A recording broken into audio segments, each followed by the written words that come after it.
B'siyata d'shmaya, we're going to learn Eirovin Daf Chov Zayin. We're going to start from the Mishnah, 6 lines from the bottom of Daf Chov Vav Amud Beis. We're starting the new Perek Bakoil Ma'arvin.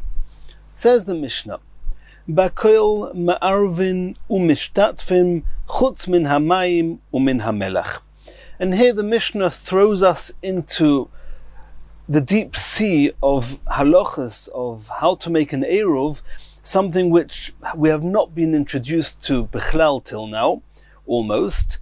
And there's a question in the Mefarshim why this part of Eirovin starts like this, and with these seemingly minor details before telling us about the more basic details of how to make an Eirov. But as we've seen and mentioned a couple of times, there are 3 different types of Eirov that we speak about. There's a concept called Eirovei Chatzeris, which means that if many homes that all sharing the same chotzer want to carry in the chotzer, then they have to do an Eirovei Chatzeris. They have to all become partners in some food which is in one of the homes that are sharing the chotzer, and then it looks, or at least we assume and take on as if everybody belongs to a single household, and then the chotzer now all belongs to that same single household, and it's not shared by all the householders independently. That's called Eirovei Chatzeris, and we're going to learn more about this later on. There's also something called Shitufei Muvois. If you have different chatzeros that you want to carry from one chotzer to the other, or from a chotzer to a shared movui with a number of chatzeros who are using the same movui, then you do something called Shitufei Muvois, and it's the same idea. There are differences between them, but it's the same idea that we have to make sure that all the people using this area, which belongs to everybody, has to be associated to a single domain, a single person, a single reshus, and they do that again by putting some food aside in one of the chatzeros, and that combines all the chatzeros. There's another type of Eirov, and that's called Eirovei Tchumen, which means if a person wants to travel outside wherever his residence was when Shabbos came in, you want to go walk beyond that. Nothing to do with carrying, to do with walking. Carrying, you're not allowed to carry outside, you're only allowed to carry in Erushus HaYochid. If you want to walk outside the town, then you're only allowed to walk up to 2,000 amos. If a person wants to go beyond that, then what he has to do is he has to make sure that when Shabbos comes in, he or his food, which is representing him, is positioned up to 2,000 amos outside the city, and then on Shabbos he can walk 2,000 amos beyond that, as if his starting point on Shabbos is where the food is, or wherever he was. But talking about the Eirov, it means he puts his food someplace outside the town so that he can have 2,000 amos around that area, and not 2,000 amos around the city that he's actually in it when Shabbos comes in. So the Mishnah goes as follows: Bakoil Ma'arvin, you can use any food items to make either Eirovei Chatzeros or Eirovei Tchumen, u'mishtatfin, and you can use any food items for Shitufei Muvois. That's how Rashi learns here. Chutz min hamayim u'min hamelach. Besides for water or salt, where they do not satisfy a person, they're not considered mozoin. Since they're not considered mozoin, you cannot use it for an Eirov. Another halacha, says the Mishnah, V'hakoil nikach bekesef meiser. We know that there's a halacha that fruits, certain amount of fruits, has to be brought to Yerushalayim. It's called meiser sheni, and has to be eaten in Yerushalayim. If a person cannot bring his fruits or the food items to Yerushalayim, he can sell them, take the money which now has the Kedushas Meiser Sheni, bring it to Yerushalayim, and then with that money he has to buy food items with it. You're allowed to buy any food items with the money of Meiser Sheni, chutz min hamayim u'min hamelach, again, besides for water and salt, where you're not allowed to buy with this money, and we're going to see in the Gemara later on Daf Chov Zayin Amud Beis, at the bottom of the Amud, we're going to see why. Another halacha, hanoider min hamozoin. If somebody makes a neder, a vow, a shvua, and he says, I'm not going to eat anything which is mozoin, anything which satisfies, then you're not allowed to eat any mozoin, but he's mutter b'melech u'b'mayim. He's allowed, the neder of mozoin does not include water or salt because they are not mazin, they do not satisfy a person. Now we're going back to the halachas of Eruv. Ma'arvin, you're allowed to make an Eruv Tchumen. Rashi says here that this part is exclusively talking about Eruv Tchumen, and there's a big discussion in the Mefarshim why Rashi only mentions Eruv Tchumen here. But if you want to make an Eruv Tchumen, you want to put some food down which will represent this person when Shabbos comes in, allowing him to go 2,000 amos in any direction of where the food was when Shabbos came in, then lenozir b'yayin, even if the person who this food is representing, then it's a nozir. A nozir is somebody who's not allowed to drink wine.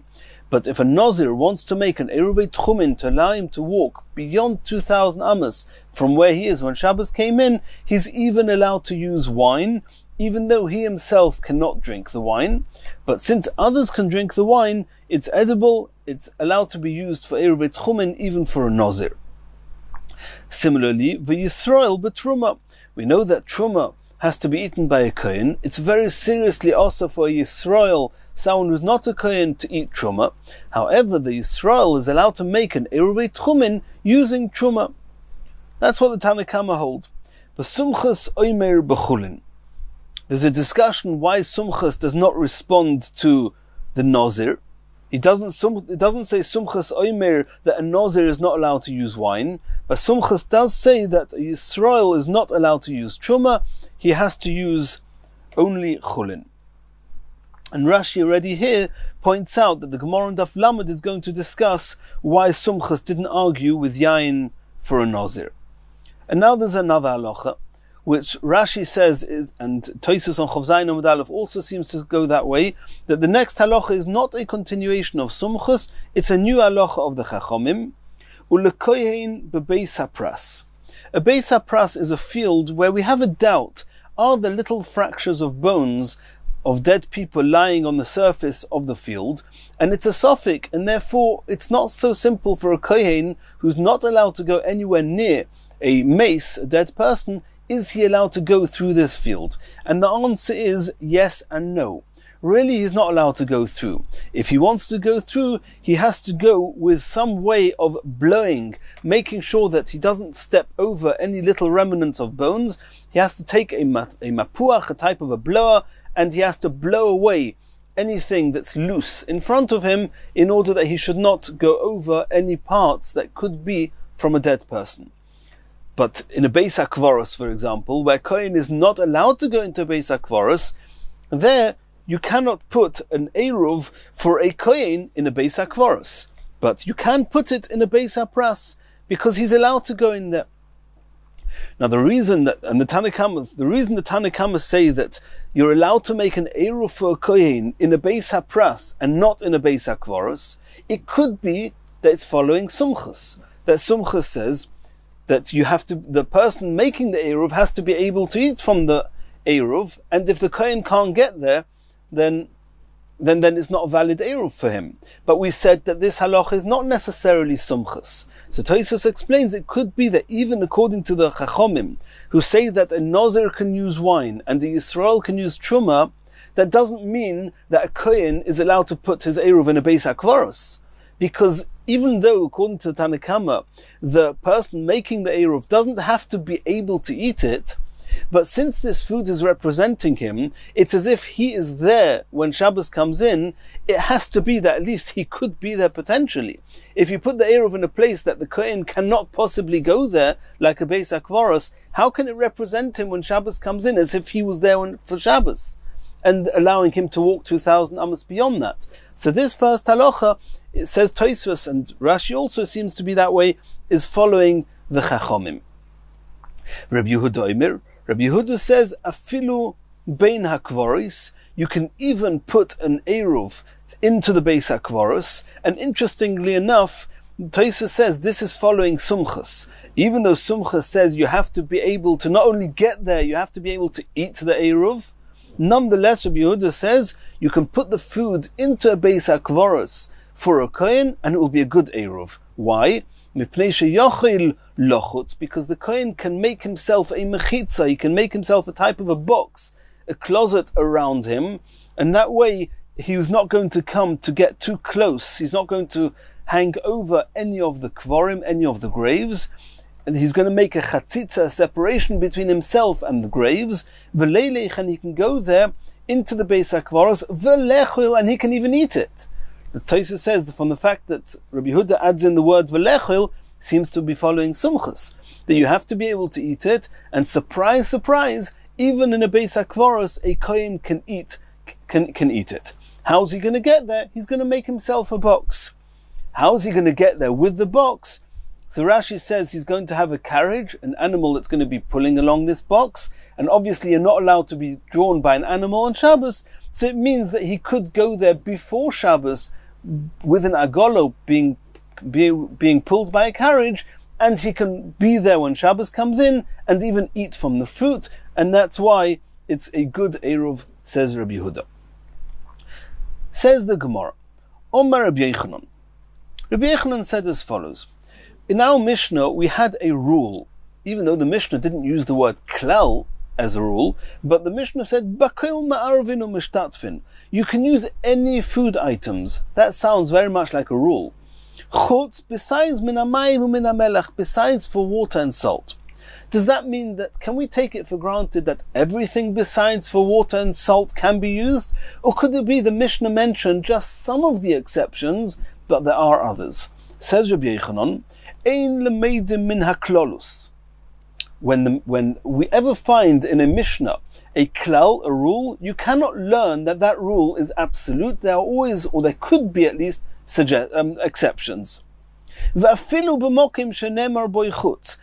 only in the case that I, Rabbi Yochanan, are talking about, but even in a case where the Mishnah explicitly says chutz, the Mishnah explicitly makes exceptions, like in our Mishnah, even though nonetheless it could be that the exceptions are not all the exceptions, it's just some of the exceptions, and there could be others. Says the Gemara, from the terms that Rabbi Yochanan was using, afilu b'mokim shenemar b'chutz, even in a case where the Mishnah explicitly says some exceptions, nonetheless the rule is not absolute. It could be there's even more exceptions. Michlal, it seems from there, delav hochakoi. It seems that Rabbi Yochanan himself was not addressing a Mishnah where it actually says chutz, where there's actually exceptions. It seems that Rabbi Yochanan was addressing a Mishnah where there was a rule with no exceptions. And Rabbi Yochanan said, not only in that Mishnah where there's no exceptions mentioned, we have to assume that there could be exceptions, but even in a Mishnah where the Mishnah explicitly tells us exceptions, it could be there are even more exceptions that are not mentioned in the Mishnah. Heichakoi. Where was Rabbi Yochanan going on? Where was there a Mishnah that said a rule without specifying exceptions, where Rabbi Yochanan said there may be exceptions? Hasam koi. It's going on a Mishnah in Kiddushin. What's the Mishnah in Kiddushin? The Mishnah just says rules and doesn't say exceptions. Kol mitzvahs asei shazman groma anoshim chayovim v'noshim p'turos. There's a rule. Any mitzvahs asei which is bound by time, there's a specific time that you have to do it. Those types of mitzvahs, men are required to do them. Women are exempt from them. Another rule, v'shelo yazman groma. Any type of mitzvah, we're talking about mitzvahs asei. A mitzvahs lo yisaseh, women are all chayiv. For all mitzvahs lo yisaseh. They're not the averus. But the mitzvahs, the things that we have to do, if it's shelo yazman groma, if the mitzvah is not bound by time, echod noshim ve'echod anoshim chayovim. In that case, not only the men are chayiv, but even the women are chayiv. And that's all it says in the Mishnah. Says the Gemara, Uklolahu, are these rules absolute? Are there no exceptions? To call mitzvahs hasei shazman groma, any mitzvahs hasei which is bound by time, noshim p'turos? Hare, I've got a whole list of mitzvahs which are mitzvahs hasei shazman groma, and nonetheless noshim are chayiv. And we're not going to go now into the sources. These are discussed all over Shas in their respective places, what the sources are that for these exceptions. But these exceptions do exist, even though the Mishnah made a blanket rule. What are these examples? Matzah, for example. Eating matzah on Leil Seder, it's a mitzvah sasei shazman groma. You only have to eat matzah on the first night of Pesach. So, and nonetheless, we know that women are chayev. From sources that we're not discussing here. Simcha, there's a mitzvah of simcha on Yom Tov, and it's clear that it's a mitzvah sasei shazman groma. It's only talking about Yom Tov, and nonetheless, women are chayev. V'hakel, in the 8th year of every Shemitah cycle, there's a 7-year cycle, the Sukkos after Shemitah, everybody would come to the Beis HaMikdash. It would be a mitzvah called Hakel.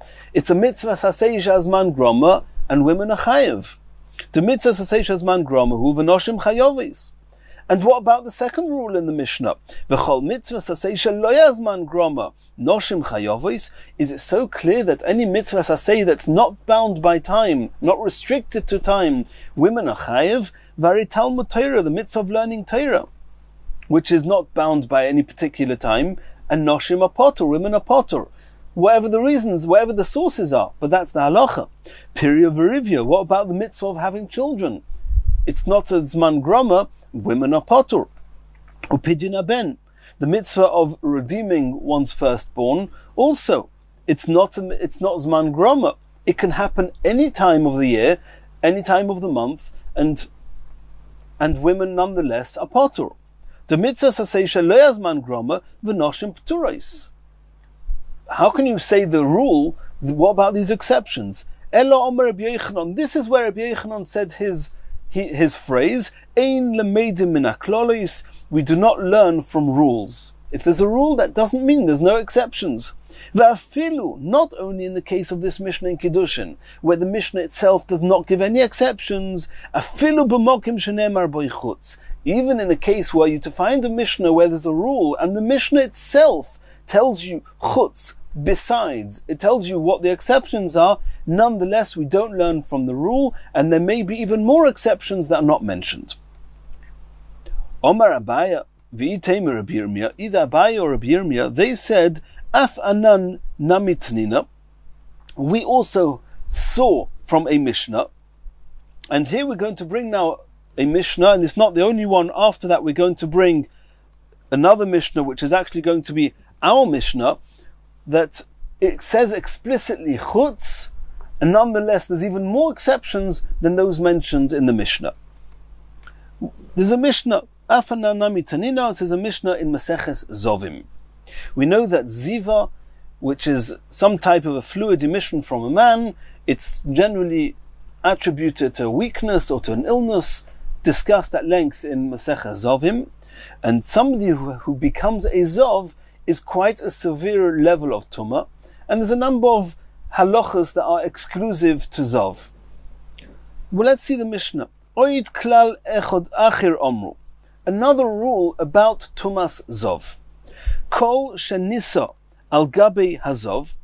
Anything which is carried by the zov, anything which is on top of the zov, if he's got utensils piled on top of him, tomei, they all become a tomei, a rishon l'tumah. The zov himself is considered an av hatumah, which is almost the highest level of tumah. The only one above that is a dead person, which is an avi avois hatumah, the grandfather of all tumahs.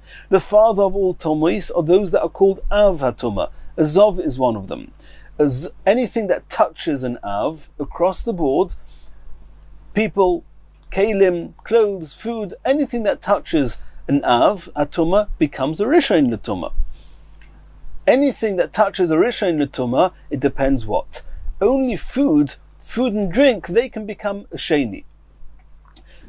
Can anything become shlishi, ravi? Yes, only truma food items can become shlishi. Hektish can become ravi. We discussed this at length at the beginning of Maseches Shabbos in the Yud Ches Dover.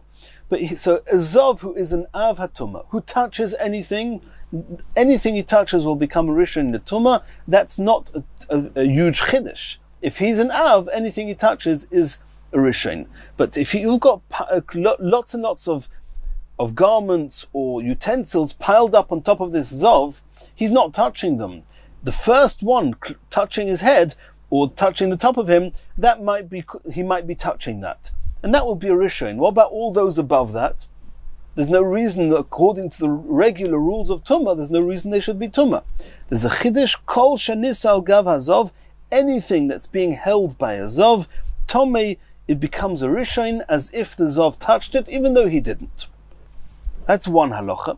Another rule, V'chol Sha'azov Nisa Olov, anything that carries a Zov, Toir, is Toir, assuming that he didn't touch the Zov. Again, a Zov that touched something will become Tomei with Maga, he touched it. If he didn't touch it, but he carried it.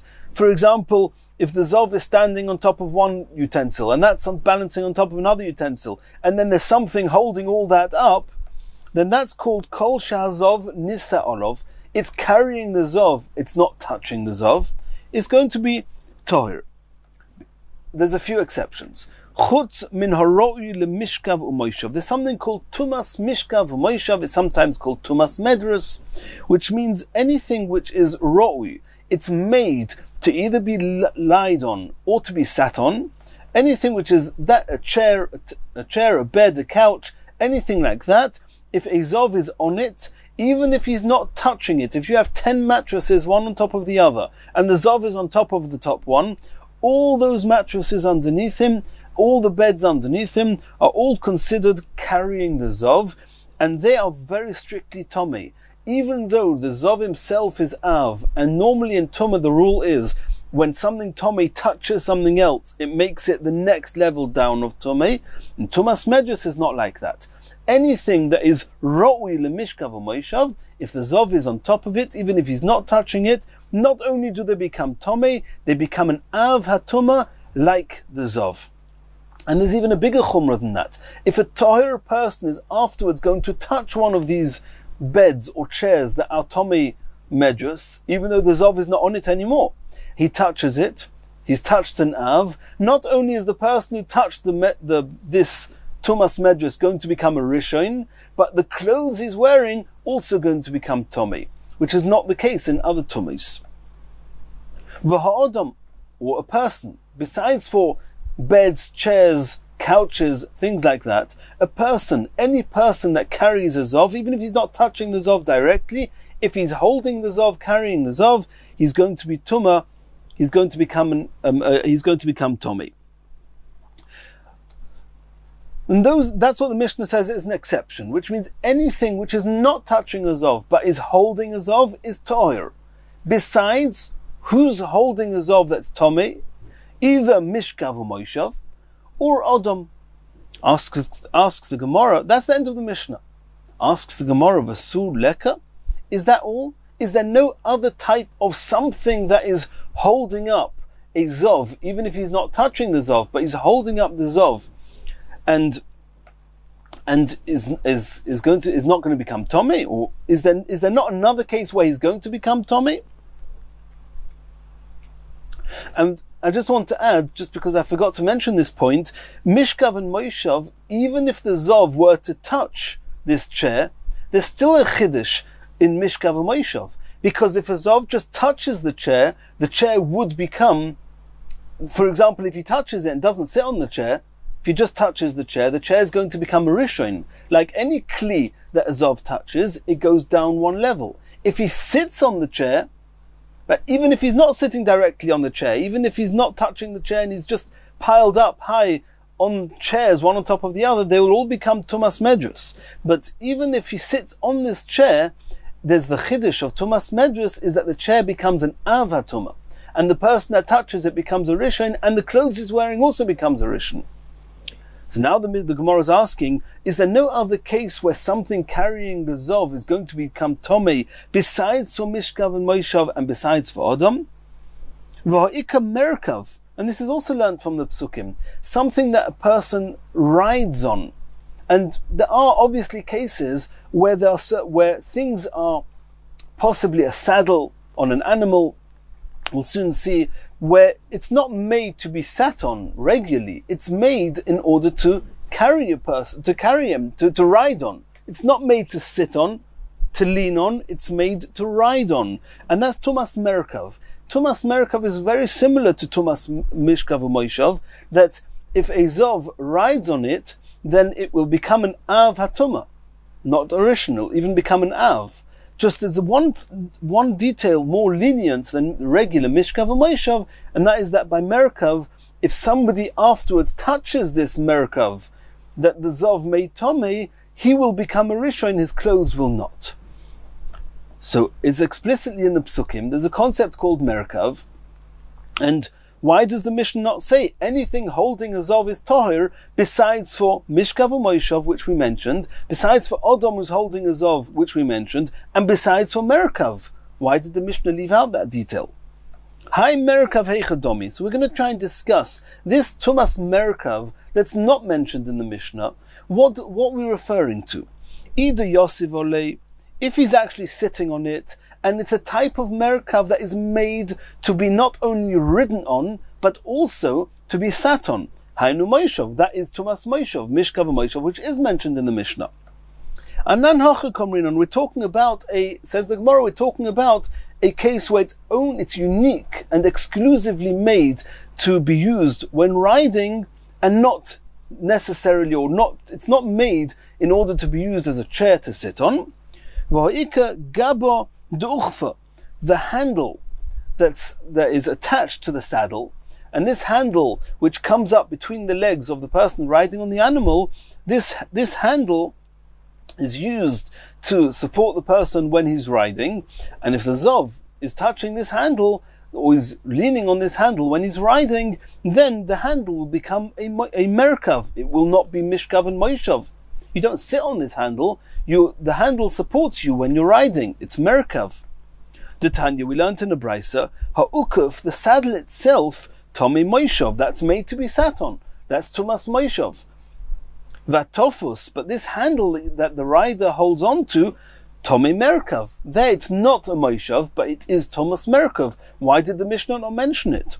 Elosh Ma'amino, you see from here, Ein lemeidim min haklolis, you don't learn from a rule. V'afilu b'mokim shenemar bo chutz, the rule that says that anything that holds up a Zov is Tahir. If he's not touching it, that's a rule.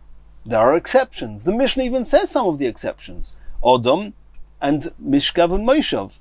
It's still not enough. There might be even more exceptions that are not mentioned. For example, Merkav. And this is the rule of Rabbi Yochanan in practice in that Mishnah. Omer Ravina v'Itamer of Nachman. Either Ravina or of Nachman, they commented, and this is why we're learning this sugya in this perek. Afanan nami tanina, we also have an example of this.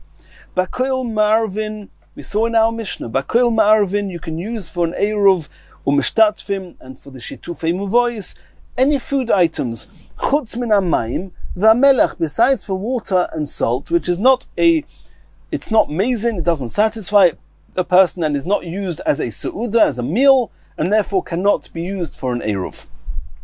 V'su leka, are there no more exceptions? Are there no more food items that are not considered mozoin, that you cannot use for the eruv? V'ha'ika k'meihin, what about k'mein, which is an edible type of a fungus, or pitries and mushrooms, that they also cannot be used for an eruv, and it's not mentioned in the Mishnah. Elosh ma'amino, we have another proof for the same, what Rav Yochanan told us, Ein lemeidim min haklolos, you cannot learn from a rule, afilu b'mokim shenemar bo chutz, even though it says chutz min hamayim u min hamelech, nonetheless the rule that says bakoil ma'arvin u mishtatfin is not absolute, and there are other exceptions that are not mentioned in the Mishnah. Continues the Gemara. Hakoil nikach bekesef meiser chulu. We saw in the Mishnah that you can use the money of meiser sheni to buy any food items besides for water and salt. Says the Gemara. Rabbi Eliezer v'Rabbi Yosi bar Chanina. There was a machlekes Rabbi Eliezer and Rabbi Yosi bar Chanina. Chad masnia eruv. The following, which we'll see in a moment, what one of these Tanoim said it regarding eruv. Chad masni a maisa, and one of them said it regarding maisa. And we saw in our Mishnah that maisa and eruv have something in common, that you cannot use salt or water for either of them. You cannot buy salt or water with money of maisa sheni, nor can you use salt or water with for an eruv. Chad masnia eruv, Chad masnia eruv, Chad masnia maisa. Chad masnia eruv. One of them said the following about an eruv: Lo shonu elo mayim b'fnei atzmoi umelech b'fnei atzmoi. When the Mishnah said you cannot make an eruv with water or salt, is talking about water on its own cannot be an eruv, and salt on its own cannot be an eruv. Dein ma'arvin, aval b'mayim umelech ma'arvin. But if you've got a mixture, if you mix the water with the salt, if you make salt water, now you can use it to dip your food into, ma'arvin, then you can use it for an eruv. V'chad masnia maisa. The other Tana said the same thing about maisa sheni, using the money of maisa sheni, that lo yishanu elo mayim b'fnei atzmoi umelach b'fnei atzmoi. You're not allowed to use money of maisa sheni to buy water on its own or to buy salt on its own. You're not allowed to buy it with this money. Aval mayim umelach nikhin b'kesef maisa. But if you have water and salt mixed together, you're allowed to buy it with the money of maisa sheni. And the Gemara is now explaining, Manda Tonya Maisa, the Tana that said that you're allowed to buy salt water with Maisa money, Kolshkina Eruv. It's easier to allow us to use any food item for an Eruv than it is for Maisa Sheni. And if you can use this money of Maisa Sheni to buy salt water, then you can, even more so, it's understood you can use it to make an Eruv. Oman de masnia eruv, but the Tana that says that you can use salt water for an eruv, aval amaisa loy. But maisa, it could be that you cannot, or not. It could be you're not allowed to use salt water. You're not allowed to buy salt water with money of maisa sheni, even though you're allowed to use it for an eruv. Maitam. Why not? Because there's a detail in maisa that is more stringent than eruv, and that is peira ba'inon. It needs to be a peri. Literally translated, it needs to be a fruit, it needs to be something that grows from something else, and salt water does not fit that bill. So even if it can be used in a meal and therefore we are allowed to make an eruv with it, but it doesn't mean that you're allowed to buy it with maisa sheni. And this concept of peira ba'inon, Rashi already says here, wait till the end of Amud Beis and you'll understand a little bit more in detail what this means. Continues the Gemara. Ki asa Rovin Rabbi Yitzchak masnia meiser. Rabbi Yitzchak, he's another opinion that holds that this clause, this that was said that you cannot buy salt or water, but salt water, if it's mixed together, you can. He said it on meiser. That's what Rabbi Yitzchak said, and obviously, as we just saw, if you can use it, if you can buy salt water with meiser money, of course you can use salt water for an eruv. Meisvei. We're now going to ask from a brisa against Rabbi Yitzchak. Rabbi Yitzchak said that you're allowed to use the money of Maisa Sheni to buy salt water. This seems to be contradict the brisa. Heid Rabbi Yehuda ben Godish, Lifnei Rabbi Eliezer. Rabbi Yehuda ben Godish testified in front of Rabbi Eliezer. Shel beis Abba, he said that my father's home, hayu loichim tzir b'kesef maisa. They would use the money of Maisa Sheni to buy tzir, which is a fish juice brine, fish brine.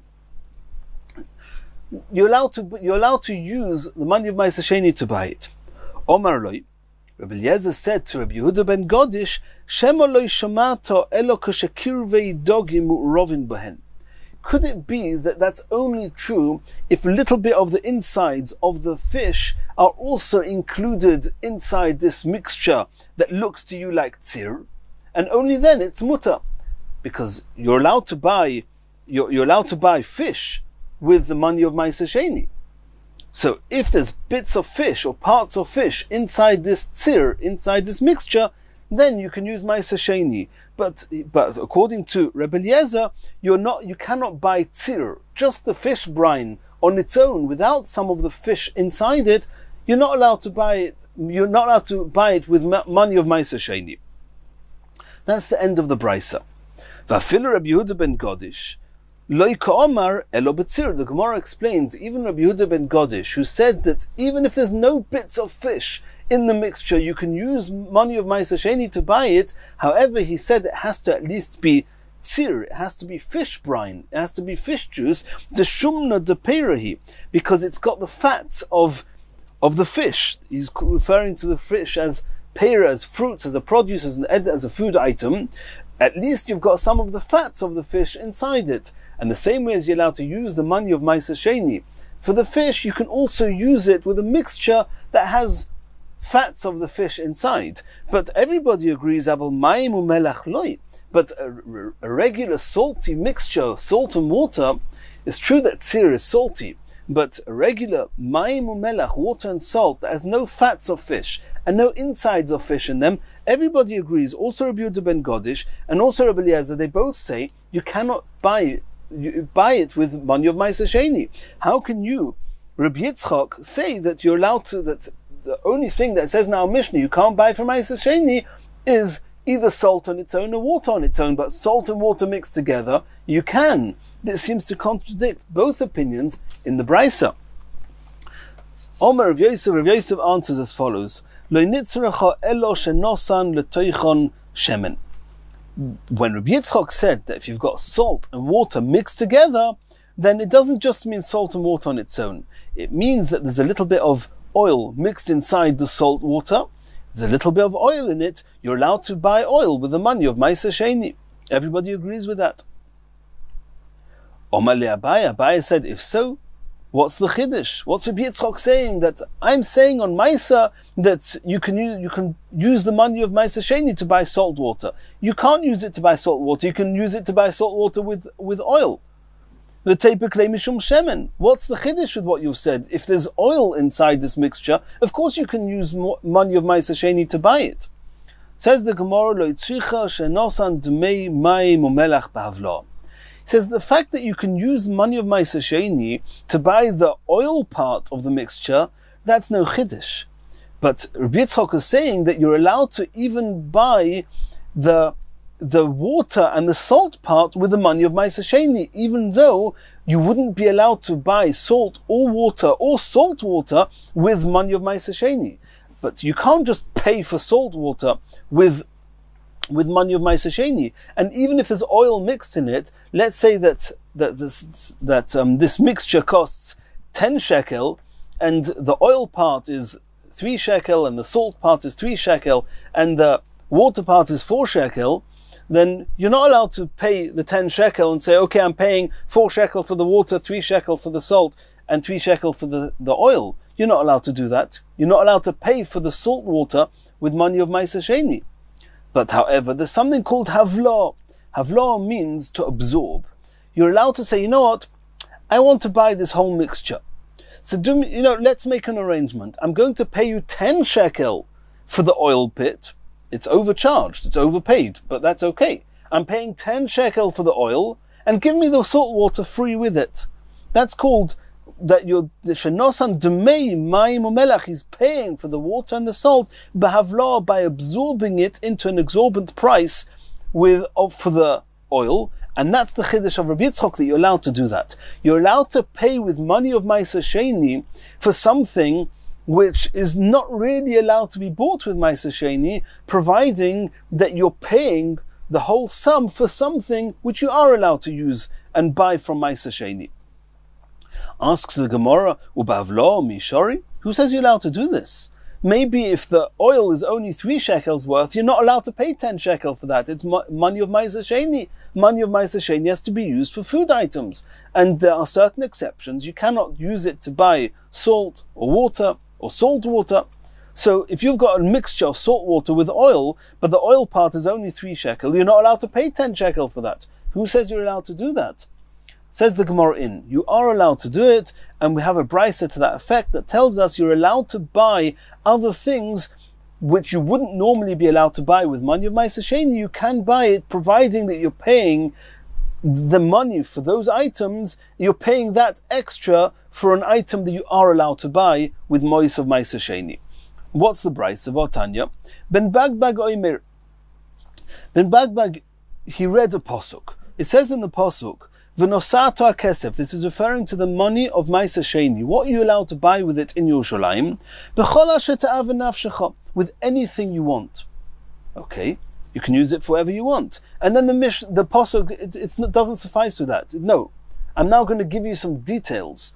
Babokor, which is oxen, big animals, batzoin, sheep, small animals, ubayayin, wine, ubasheichor, and other types of drinks, beer. And then the pasuk doesn't stop there. He says again, ubechol asher tish'alcha nafshecha, anything that your nefesh, anything that your soul, your spirit wants to buy, you can buy with this money. V'ochalto sham, you should eat it there, lifnei Hashem elikecha, in Yerushalayim, that's referred to as before Hashem, lifnei Hashem elikecha, v'samachto ata uveisecha, and you and your household should be happy. So now Ben Bagbag is going to try and understand, why did the pasuk tell us, single out? It says that I can buy with Ma'aser Sheni any food. Why does it single out Bokor, Tzoin, Yayin, and Sheichor? It must be to teach us something. Says Ben Bagbag, Bokor, do you know what Bokor is teaching you? Melamed sheloikhin Bokor al gav oiroi. When you buy an animal, a dead animal, then, or a slaughtered animal, and possibly even a live animal, part of what you're paying for is for the meat. Part of what you're paying for is for the skin. The skin's worth a lot of money. Are you allowed to buy a whole animal and pay for it with the money of Ma'aser Sheni, even though the food part, which is the flesh, is only worth part of that money? The rest of the money is going for the skin, which doesn't need to be used in Yerushalayim, and it has no kedusha on it. Are you allowed to pay for the whole animal, the whole bokor, with the money of Ma'aser Sheni? Yes. Loichim bos al gav oiroi. You can pay for the loichim bokor al gav oiroi. You pay for the whole animal, the price of the whole animal, with the money of Ma'aser Sheni, even though part of it is not allowed. That means you wouldn't be allowed to use money of Ma'aser Sheni to buy skins, but you're allowed to pay for the whole animal, even though part of the money is towards the skins. That's what the word bokor is telling us. Ubatzoin, the word ubatzoin, which is sheep and other wool-bearing animals, melamed sheloichim tzoin al gav gizasa. Not only are you allowed to use the money of Ma'aser Sheni to buy an animal, even though part of the money is going towards the skin, but even if part of the money is going towards the wool, we'll soon see the chiddush of each of these. But even if it's going on the wool, you're allowed to use the money of Ma'aser Sheni to buy a sheep, even though part of it is on the skins that we know from Bokor, and part of it is for the wool. Ubayayin, why is the pasuk single out wine? Melamed sheloichin yayin al gav kankanoi.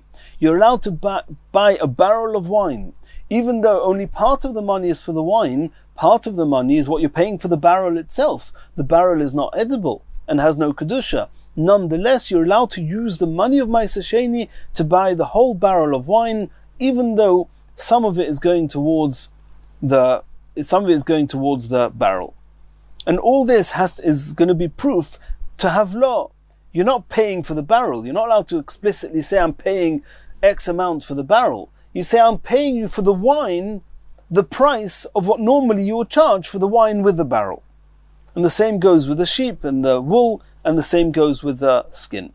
Ubesheichor, what's that teaching us? Melamed sheloikhin temed mishahichmitz. Temed is water that was, after the grapes, after you finished making the wine, they would pour water and soak the leftover of the pips and the grapes. They would soak water on it, and the water would draw out of the leftover grapes, would just draw out of it some of its sharpness, and it would actually become alcoholic at some point.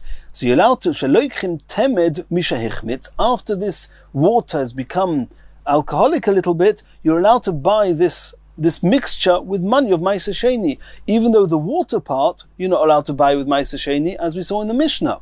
The only part you can buy with Ma'aser Sheni is that little bit of taste, the little bit of sharpness or bitterness, however you define it. We'll see later that's called kiyuha, which is a type of bitterness. The taste is the only thing which is coming from those grapes, which you would be allowed to use Ma'aser Sheni for. Nonetheless, the pasuk tells us ubasheichor, which is a type of a drink, an alcoholic drink, even though most of it or a lot of it is water, you're allowed to buy the whole thing and pay for what you would normally pay for this whole mixture with money of Ma'aser Sheni, and so to speak, use the money of Ma'aser Sheni just for the little bit of taste that came out of those grapes, and all the rest will be bahavla. That means the price of the water will be absorbed in an exorbitant price that you're paying for the taste. That was the brisa of Ben Bagbag. Omer Rabbi Yochanan. Rabbi Yochanan said, he gave an expression of tremendous avas Torah, and Rabbi Yochanan was actually known for his avas Torah. Man de metargim li, anyone that can explain to me, but bokor, why the pasuk has to mention bokor, aliba de Ben Bagbag, according to Ben Bagbag, which we just saw now, Moivilna Mone Abasre, I'm happy to become his Talmud, and I will carry his clothes, Abasre, after him, Lebei Masuta, to the bathhouse. My Tama. What was Rabbi Yochanan excited about? Kulut Tzricha. I can understand why we need Tzoyin and why we need Yayin and why we need Sheikhar. Lebarmi bebokor deloy tzorich. But bokor, it doesn't need to say bokor. My Tzrichi. How do you explain why do you need to have the others? Why do you need bokor, Tzoyin, Yayin and Sheikhar? There must be a chiddush in each. At the end we'll see that one thing is going to remain difficult, and that is going to be bokor. But how are we understanding the rest? Di'i kosav rachmana bokor, bebokor. If it would only say in the Torah bebokor, I may have thought, hava mina, bokor hu dimizdavin al gav oiroi. You're allowed to buy a big animal, even though part of what you're paying for, bahavla, is for the skin. That's muta, mishum de gufehu, because the skin is part and parcel of the animal. When the animal is alive, you cannot separate the skin from the animal, it will die. Which means it's an integral part of the flesh of the animal, even though it's not edible. And therefore I can understand that when you're paying for the animal, you can absorb the money of the skin in the price of the animal. Mishum de gufei is part of its body, part of its flesh. Aval tzoin, al gab gizasa. I may have thought that if you want to buy a sheep, you're not allowed to pay with even bahavla, you're not allowed to pay with ma'aser sheni money for the wool on the animal. Because the wool, the lav kufei, is not part of the animal. You can shear it off when it's alive, and the animal, nothing will not get affected by it. It's not an integral part of the body of the animal. And I may have thought that in that case, it's too far removed from the flesh, the edible part of the animal, and you cannot use ma'aser sheni to buy it, even though you're using havla. I would have thought you're not allowed to. That's why the pasuk has to say tzoyin. No, even then you're allowed to. If the pasuk would just say tzoyin, al gav gizasa, that you can absorb the price of the wool, the hair, into the animal. Hava min, I may have thought mishum de mechuber ba, because at the end of the day, the hair, the wool, is attached to the animal. It's not as integrally part of the animal as the skin, but it's attached to the animal. Therefore, you can buy the whole thing bahavla. Aval yain al gabe kankanoi, but wine in a barrel, which is not attached in any way, it's just holding the wine. Eimaloi, maybe in that case, you're not allowed to pay for the barrel part, even by absorbing that money into the price of the wine. And that's why it says in the pasuk yayin that you are allowed to. And if the pasuk just tells us that you can pay for the barrel by absorbing that money into the price of the wine, hava mina, I may have thought mishum dahainu netirusa, because the barrel is protecting the wine. Not only is it protecting the wine, Tosfos says it's impossible to hold the wine or to store the wine without the barrel. Aval temet shehichmitz. But this mixture of the water mixture, that all it's done is taken a little bit of taste, to kiyuha ba'almahu. It's a little bit of leftover taste, which is in the leftovers after the wine was made, which is nothing really. This taste it's almost abstract. Maybe you're not allowed to pay for the taste and pay for the whole mixture, which most of what you're paying for is for the water, and water you're not allowed to buy with ma'aser sheni money, to absorb the value of the water into this taste, where this taste is just the bitterness, it's just the taste and not more than that. Maybe you're not allowed to do that. That's why the Torah says explicitly sheikhar, that even that you're allowed to buy this mixture with the money of ma'aser sheni. So that's going from bokor, telling us why we need progressively the chidushim, why you need not only bokor, also tzoyin, not only tzoyin, also wine, not only wine, but also sheikhar. So why don't we just start with sheikhar? Just tell us sheikhar, you're allowed to do Bahavla.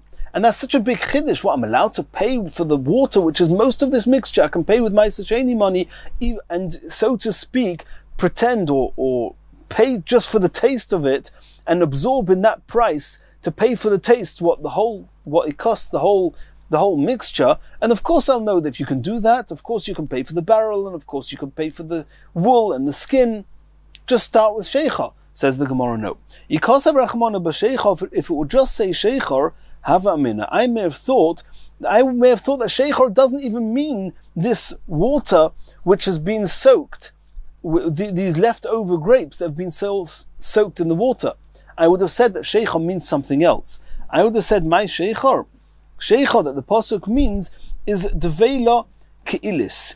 It's a cake of pressed figs from a place called Keilis. And the reason it's called Sheichar is because the people who would eat this cake of pressed figs would become somewhat intoxicated. Tepeirahu. And then there's no issue with Ma'aser Sheni. The whole problems with Ma'aser Sheni and the whole chiddush of Ma'aser Sheni is that you're paying for something that you're not allowed to buy with the money of Ma'aser Sheni. For example, water, skin, wool, and things like that. And the barrel. But over here, if it would just say Sheichar, we would have assumed Sheichar means these pressed figs, which is a regular food item. There's no issue with buying these figs with Ma'aser Sheni. And I would have thought, but to pay for a barrel of the wine, with the wine absorbing the price of the barrel in the price of the wine, maybe you can't. You're not allowed to use money of Ma'aser Sheni to buy barrels, so you're not even allowed to absorb it. And that's why it says in the pasuk, Yain, if you would only say wine, I would have thought, okay, the wine needs the barrel's protecting the wine, and therefore you're allowed to pay for the barrel by absorbing its price into the wine. But the wool on a sheep which is not protecting the sheep, it's certainly not protecting the sheep in as much as the barrel is protecting the wine. Says Tosfos, I may have thought you're not allowed to. That's why it says in the pasuk Tzoin that you're even allowed to use Ma'aser Sheni and absorb the price of the wool into the animal.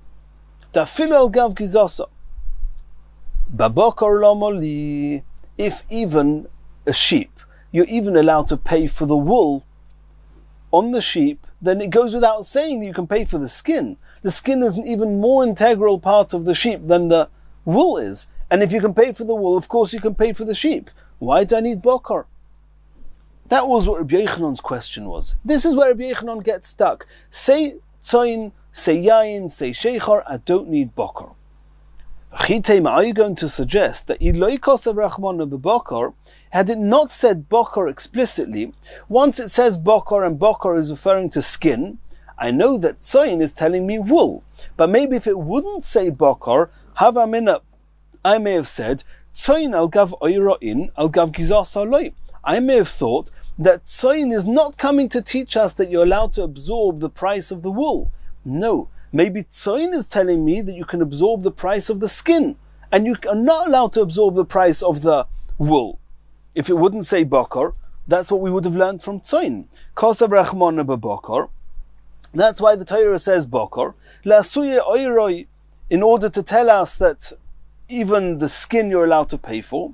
Iyater lo tzoin, and then tzoin will be, we won't need tzoin to tell us the skin. La'asuye gizasa. And we'll use tzoin to tell us that you're even allowed to pay for the wool. So maybe we'll answer that that's why you need bokor, just in order that we should know what tzoin is for. No. Even if the Torah would not have said bokor,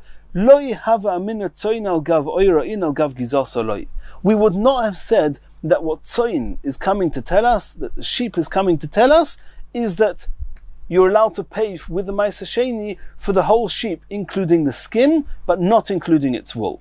Why? Why would we not have said that? De'im kain, because if the purpose of saying tzoin is just to tell us that you can even pay for the skin, lichtei v'rachmona bokor, then the Torah should have said bokor.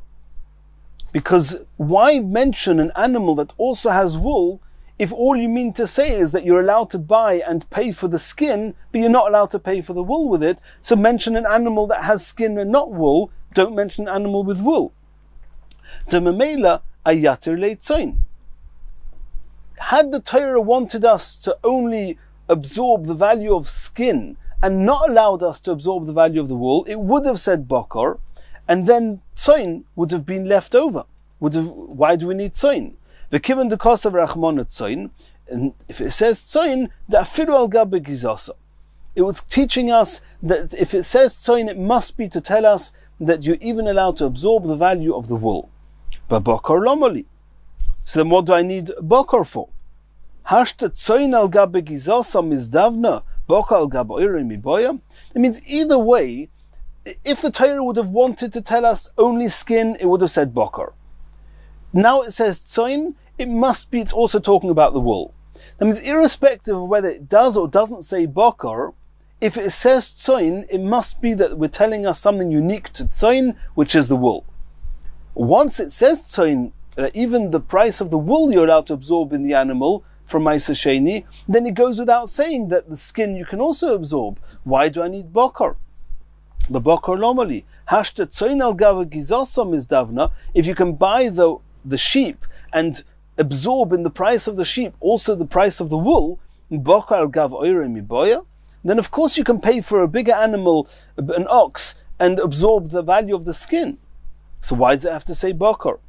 Hainu duk Omar Rabbi Yochanan, that's what Rabbi Yochanan said. Mandam etargem li, anyone that can explain to me. But bokor, aliba de ben bagbag. Why, according to ben bagbag, did the Torah have to say bokor?